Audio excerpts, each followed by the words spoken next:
Hi friends, welcome to our channel. ఈరోజు మేమైతే gun unboxing చేయబోతున్నాం.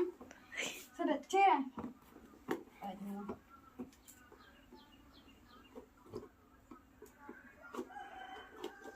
స్టార్ట్.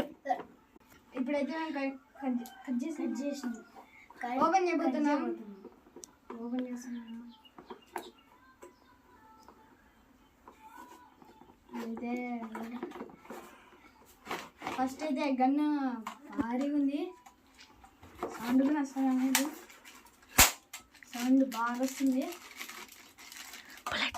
ఇదిగోండి, అయితే బుల్లెట్స్ చాలా వచ్చినాయి, 10 వచ్చినాయి. 10 వచ్చినాయి అన్నమాట. అయితే ఇప్పుడు ఓపెన్ చేసి డెమో చూపిస్తాం మీకు. ఓపెన్ చేసి